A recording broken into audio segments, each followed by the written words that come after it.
Hello बच्चा party, कैसे हो आप सब। आई होप आप सब अच्छे होंगे। आज हम करेंगे क्लास 9th का चैप्टर नंबर 2 जो है हमारा पॉलिनोमियल्स, उसकी एक्सरसाइज 2.3 का इंट्रोडक्शन वीडियो। अब ध्यान से सुनना, ये जो हमारी एक्सरसाइज है, ये एक्सरसाइज है हमारी 2.3 न्यू बुक के अकॉर्डिंग। अगर आपके पास ओल्ड एनसीईआरटी है क्लास 9th की तो उसके अकॉर्डिंग होगी हमारी एक्सरसाइज 2.4। तो ओल्ड एनसीईआरटी में ये है हमारी एक्सरसाइज 2.4 और अगर आपके पास न्यू एनसीईआरटी तो ये हमारी एक्सरसाइज 2.3। तो चलो स्टार्ट करते हैं इंट्रोडक्शन वीडियो ऑफ एक्सरसाइज 2.3। हो सकता है वीडियो थोड़ी लेंदी हो जाए क्योंकि मैं आपको डिटेल में बताऊंगा। जैसे अगर हमें फैक्टर थ्योरम पढ़नी है तो उससे पहले मैं आपको फैक्टर का मीनिंग समझाऊंगा। ऐसा नहीं कि डायरेक्ट क्वेश्चन ऐसे सॉल्व होंगे, कर लेना और हो जाएगा। ऐसी वीडियोस देखनी है तो बहुत सारी हैं। इसमें आपको क्या होगा, सारी चीजें आपको डिटेल में मिलेगी क्योंकि इंट्रोडक्शन वीडियो है कि हो क्यों रहा है, कोई चीज क्यों हो रही है। चलो, तो हमने फैक्टर थ्योरम पढ़नी है तो उससे पहले हम फैक्टर का मीनिंग समझ लेते हैं। ध्यान से सुनना। अब सपोज मैं 5 को डिवाइड करता हूं 2 से, सो 2 2 ज़ा 4, हमारे पास बचा 1। तो ये जो 5 नंबर है इसे हम क्या कहते हैं, इसे हम कहते हैं डिविडेंड।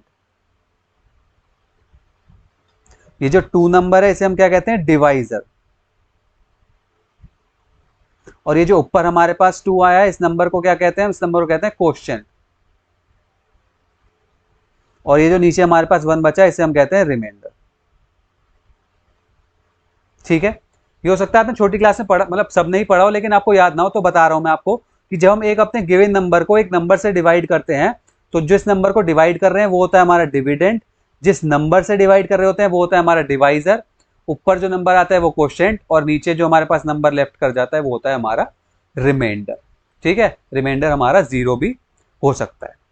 अब ऐसे अगर मैं दो पॉलिनोमियल्स ले लूं और उन्हें आपस में डिवाइड करूं, जैसे कि सपोज मैंने एक पॉलिनोमियल ले लिया 2x प्लस 4 और मैंने उसे एक पॉलिनोमियल से डिवाइड करा x प्लस 2 से। ठीक है, अब जब मैं इसको डिवाइड करूंगा तो हमारे पास यहाँ पे कुछ आएगा, दैट मीन्स क्वोशिएंट कुछ आएगा और नीचे हमारे पास रिमाइंडर में कुछ आ जाएगा। ठीक है, तो यही चीज हम पूरी रेप्लिकेट कर सकते हैं किसमें, जब हम दो पॉलिनोमियल्स को आपस में डिवाइड कर रहे हो। तो ये चीज हो जाएगी इसमें हमारी डिविडेंड, क्योंकि इसे हम डिवाइड कर रहे हैं। जिस नंबर से डिवाइड कर रहे हैं ये हो जाएगा हमारा डिवाइजर, ऊपर आएगा हमारा क्वोशिएंट और जो नीचे हमारे पॉलिनोमियल्स की फॉर्म में या फिर सिंपल नंबर्स की फॉर्म में बचेगा वो हो जाएगा हमारा रिमाइंडर। बात समझ में आ गई कि ये सब क्या होता है, क्वोशिएंट, रिमाइंडर, वो सब। अब समझो फैक्टर क्या होता है।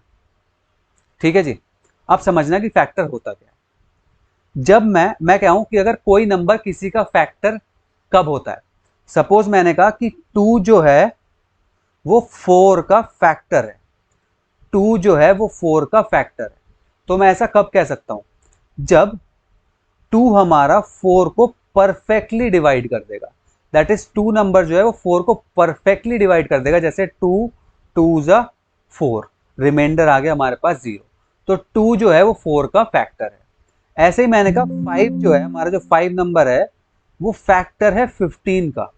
तो मैं ऐसा क्यों कह पा रहा हूं, क्योंकि 5 नंबर जो है वो 15 को परफेक्टली डिवाइड करता है। दैट इज 5 3 ज़ा 15 और हमारे पास रिमाइंडर आ जाता है 0। परफेक्टली डिवाइड करने का मतलब होता है कि हमारे पास रिमाइंडर जो आएगा वो आएगा 0। बात समझ में आ गई।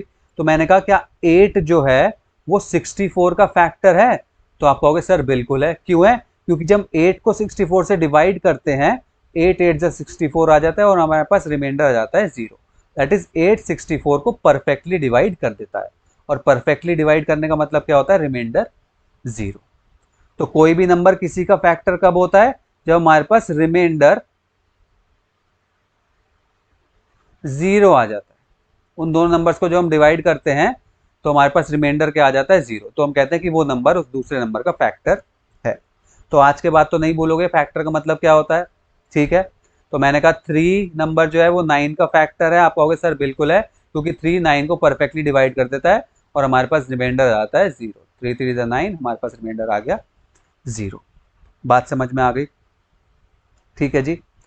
अब प्रॉब्लम क्या राइज हुई हमारे पास, हमने क्या करा जी, पॉलिनोमियल ले लिए। वही मैंने आपको जो पॉलिनोमियल का एग्जांपल बताया था, मैंने आपसे पूछा कि x प्लस 2 2x प्लस 4 का फैक्टर है या फिर नहीं है। बच्चों ने कहा सर सिंपली हम क्या करते हैं, डिवाइड करके देख लेते हैं।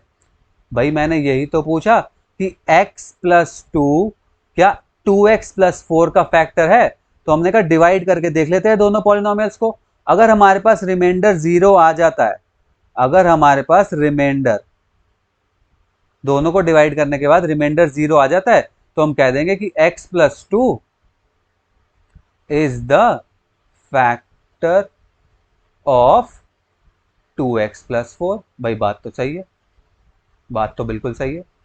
लेकिन इस एक्सरसाइज में क्लास 9th में हमें हमसे पूछेंगे, वो ऐसी पॉलिनोमियल्स दे देंगे दो कि बताओ ये पॉलिनोमियल इस पॉलिनोमियल का फैक्टर है या फिर नहीं है। कोई सा भी पॉलिनोमियल दे देंगे और दूसरे पॉलिनोमियल का पूछ लेंगे कि बताओ ये वाला पॉलिनोमियल इस पॉलिनोमियल का फैक्टर है या फिर नहीं है। तो हमें क्या करना पड़ेगा, रिमाइंडर निकालना पड़ेगा। तो सर रिमाइंडर कैसे निकलता है? रिमाइंडर सिंपली निकलता है लॉन्ग डिवीजन मेथड को अप्लाई करके। लॉन्ग डिवीजन मेथड से आप सबने पढ़ा हुआ क्लास 8th में कि हम दो पॉलिनोमियल्स को डिवाइड कर सकते हैं लॉन्ग डिवीजन मेथड से, और फिर हम रिमाइंडर फाइंड कर सकते हैं। लेकिन लेकिन लेकिन क्लास 9th में हमें लॉन्ग डिवीजन मेथड को अप्लाई नहीं करना है। क्यों नहीं करना है? क्योंकि हमारे पास रिमाइंडर निकालने का एक शॉर्टकट मेथड है। अब वो मेथड क्या है वो सीखो, ठीक है। रिमाइंडर निकालने का हमारे पास क्या है, शॉर्टकट मेथड है।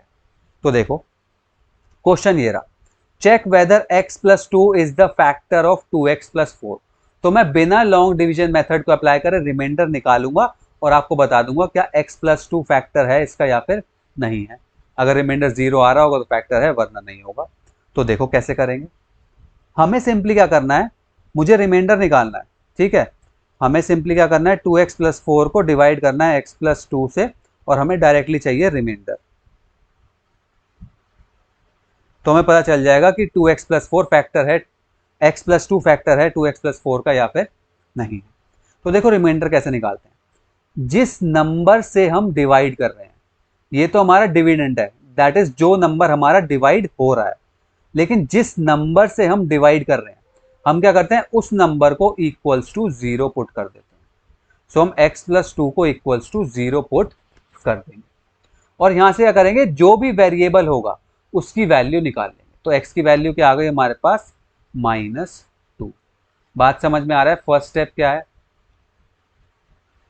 फर्स्ट स्टेप क्या है हमारा, कि जो भी हमारा जिस नंबर से हम डिवाइड कर रहे होंगे, मतलब ठीक है, जिस नंबर से हम डिवाइड कर रहे होंगे उसको इक्वल्स टू 0 पुट करो और वेरिएबल की वैल्यू फाइंड करो। अब ये जो वेरिएबल की वैल्यू आई है इसे इसमें पुट कर दो, दैट इज जिस नंबर को हम डिवाइड कर रहे हैं उसे पुट कर दो, दैट इज डिविडेंड में पुट कर दो, ठीक है। तो हमने क्या करा, 2x प्लस 4 में x की वैल्यू को हमें पुट करना है -2। तो देखो हमने पुट कर दिया -2 प्लस 4, और इसको सॉल्व करके जो आंसर आएगा वही होगा हमारा रिमाइंडर। अब कई बच्चों का तो दिमाग चकरा गया होगा, सर रिमाइंडर कैसे आ गया। इसके पीछे भी एक ट्रिक है, ठीक है। क्लास 9th में आपकी रिमाइंडर थ्योरम एलिमिनेट हो गई, वरना पूरी रिमाइंडर थ्योरम समझाता तो आपको समझ में आया था कि ये रिमाइंडर आया कैसे। मुझे नहीं पता कि रिमाइंडर थ्योरम क्यों एलिमिनेट करी, इंपॉर्टेंट पार्ट था। फैक्टर थ्योरम रहने दी और रिमाइंडर थ्योरम एलिमिनेट कर दी, जबकि फैक्टर थ्योरम में रिमाइंडर थ्योरम यूज होती है। अब एनसीईआरटी ने डिलीट कर दी तो कर दी, क्या कर सकते हैं। चलो, तो हमें क्या करना है, इसको सॉल्व करके चेक करना है कि आंसर 0 आ रहा है या नहीं आ रहा, और जो आंसर होगा वही हमारा रिमाइंडर होगा। तो देखो 2 मल्टीप्लाई बाय -2 हो गया -4, और ये +4, हमारा आंसर आ गया 0, और ये जो आंसर आया यही है हमारा रिमाइंडर, ठीक है। तो ये समझ में आ गया रिमाइंडर निकालना कैसे है। हमें क्या करना है, जिस ये है हमारा डिविडेंड और ये है हमारा डिवाइजर। तो जो डिवाइजर है उसको हमें इक्वल्स टू 0 पुट करना है और वेरिएबल की वैल्यू फाइंड कर लेनी है। जब हम वेरिएबल की वैल्यू फाइंड कर लेंगे तो हमें उसके बाद दोबारा हमें डिविडेंड में पुट कर देना है। डिविडेंड में पुट करके जो आंसर आएगा वही होगा हमारा रिमाइंडर। तो रिमाइंडर आ गया 0।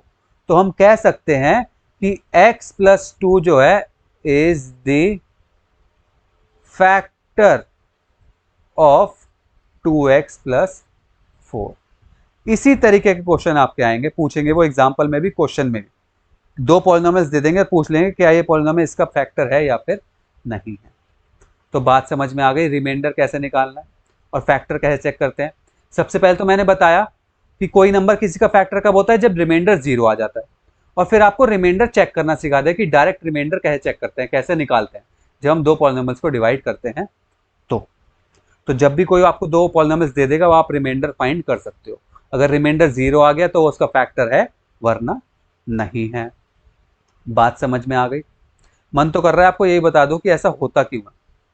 ठीक है, तो देखो देखो, जिसका मन करे वो देख लेना, जिसका ना मन करे वो मत देखना, मैं बता रहा हूं, मेरा मन कर रहा है बताने का। चलो, तो हमने क्या करा, जब हमने 4 को, सपोज हमने 5 को 2 से डिवाइड करा था, तो 2 2 4 होता है, हमारे पास रिमाइंडर बचा था 1। तो देखो इसे हम कैसे करते हैं represent. 5 equals to 2 multiply by 2 plus 1, 2 multiply by 2 plus 1, that is 5 को हम ऐसे रिप्रेजेंट करते हैं, dividend is equals to divisor multiply by quotient plus reminder.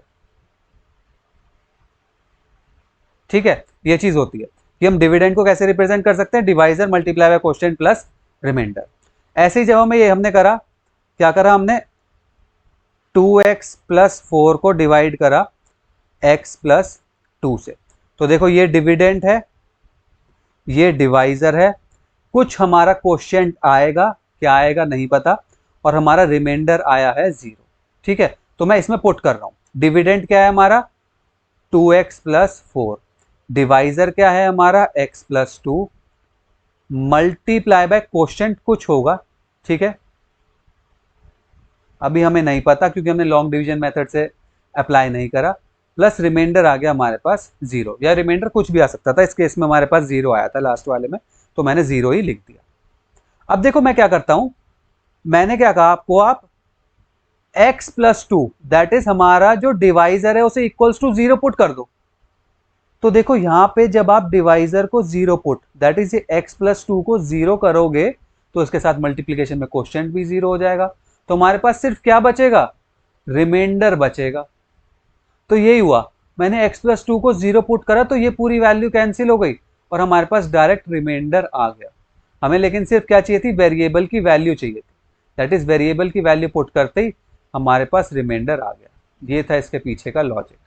समझ में नहीं आया तो वीडियो को फिर से बैक करके देखना, बिल्कुल समझ में आ जाएगा। मैंने क्या करा था, x प्लस 2 को 0 पुट कर दिया, तो भाई क्वोशिएंट भी 0 हो गया, तो ये पूरी चीज तो 0 हो गई। लेकिन अब दिस इक्वल्स टू रिमाइंडर आ गया, तो मुझे अगर x की वैल्यू मिल जाती तो रिमाइंडर आ जाता, और यही हुआ था, मैंने यहाँ पे x की वैल्यू पुट करी तो हमारे पास रिमाइंडर आ गया। ठीक है, और यही हमारी रिमाइंडर थ्योरम, रिमाइंडर थ्योरम। चलो, मुझे तसल्ली हो गई, मुझे सेटिस्फैक्शन हो गया कि मैंने आपको लॉजिक बता दिया। अब देखो पढ़ते हैं फैक्टर थ्योरम। क्वेश्चन तो हमारे उसी टाइप के आएंगे कि वो आपको दो पॉलिनोमियल्स दे देंगे और पूछेंगे कि ये वाला पॉलिनोमियल इस पॉलिनोमियल का फैक्टर है या फिर नहीं है। तो मैं आपको बता दें कि हमें रिमाइंडर चेक करना है, अगर रिमाइंडर 0 आ गया तो फैक्टर है, वरना नहीं है। अभी यही है हमारी फैक्टर थ्योरम। अब फैक्टर थ्योरम पढ़ते हैं और एक्सरसाइज 2.3 का इंट्रोडक्शन वीडियो फिनिश। तो देखो क्या कह रहे हैं, if p x is a polynomial, ये कह रहे हैं हमारे पास पी एक्स एक पॉलिनोमियल है of degree n is greater than equals to 0, जिस पॉलिनोमियल की डिग्री जो है वो या तो 1 है या फिर 1 से बड़ी है। डिग्री आपको पता है वेरिएबल की हाईएस्ट पावर को कहते हैं, हम लास्ट वीडियो में पढ़ चुके हैं। Then x minus a is a factor of p x. अच्छा, ये कह रहे हैं कि पी एक्स एक हमारा पॉलिनोमियल है, that is polynomial in variable x। तो कह रहे हैं कि बताओ x minus a is a factor of p x, या फिर इफ x माइनस ए जो है वो पी एक्स का फैक्टर कब होगा। तो मैंने आपको बता दिया, जब हमारा रिमाइंडर 0 आएगा तो फैक्टर होगा। तो यही कह रहे हैं इफ पी ए यानी कि जब आप x वेरिएबल की जगह a वैल्यू रखोगे। तो देखो a वैल्यू कैसे आई, जब आपने x minus a equals to 0 रखा तो x की वैल्यू आ गई है। तो इन्होंने यही करा, इन्होंने कहा जब आप P A that is x की जगह a को पुट करोगे तो हमारे पास अगर वो इक्वल्स टू 0 आ गया तो वो उसका फैक्टर हो जाएगा। ये तो मैथमेटिकल टर्म हो गई, सिंपली ये कह यही रहे कि अगर रिमाइंडर 0 आ गया तो होगा, वरना नहीं होगा। ठीक है, और उसका उल्टा लिख दिया, if p a is equals to 0, अगर पी ए की सॉल्व करने के बाद वैल्यू 0 आ गई तो x minus a is a factor of p x. ठीक है, तो इतनी कोई टेंशन वाली बात है नहीं, मैं आपको समझा चुका हूँ, वही बात ये इसमें ट्विस्ट करके कह रहे हैं बस, कि पी एक्स एक पॉलिनोमियल है और x माइनस ए इसका फैक्टर कब होगा, जब हम x की जगह a वैल्यू पुट कर देंगे, दैट इज यहाँ वाले वेरिएबल में जो है उसकी जगह a वैल्यू पुट कर देंगे। a वैल्यू क्यों पुट करेंगे, अब मैंने आपको बता दिया क्यों करते हैं, जब हम 0 करके a वैल्यू आएगी x की, इसलिए। ठीक है जी, और या फिर कह रहे हैं कि जब हम सॉल्व करके हमारे पास रिमाइंडर 0 आ जाएगा तो हो जाएगा। चलो, तो ये हो गई हमारी फैक्टर थ्योरम। ठीक है, टेंशन मत लेना, फैक्टर थ्योरम में इतना कंफ्यूज मत होना, क्वेश्चंस वही आएंगे फैक्टर निकालने वाले, रिमाइंडर 0 आ गया तो फैक्टर है वरना नहीं है। तो यही था हमारा इंट्रोडक्शन वीडियो ऑफ एक्सरसाइज 2.3 में। अगर आपको वीडियो समझ में आई हो तो लाइक कर देना, चैनल पर पहली बार आए हो तो चैनल को सब्सक्राइब कर देना, बेल आइकन को दबा देना जिससे कि आपको नए नए वीडियोस की नोटिफिकेशन मिलती रहे। और इस चैप्टर से रिलेटेड, इस एक्सरसाइज से रिलेटेड, किसी से भी मैथ से रिलेटेड कोई भी प्रॉब्लम हो तो कमेंट बॉक्स में ज़रूर पूछ लेना। और चैनल को सब्सक्राइब करना मत भूलना, मोटिवेशन मिलता है जब सब्सक्राइबर्स इंक्रीज होते हैं कि और अच्छी अच्छी वीडियोस आपके लिए बनाऊं। चलो, तो नेक्स्ट वीडियो में मिलते हैं। टाटा।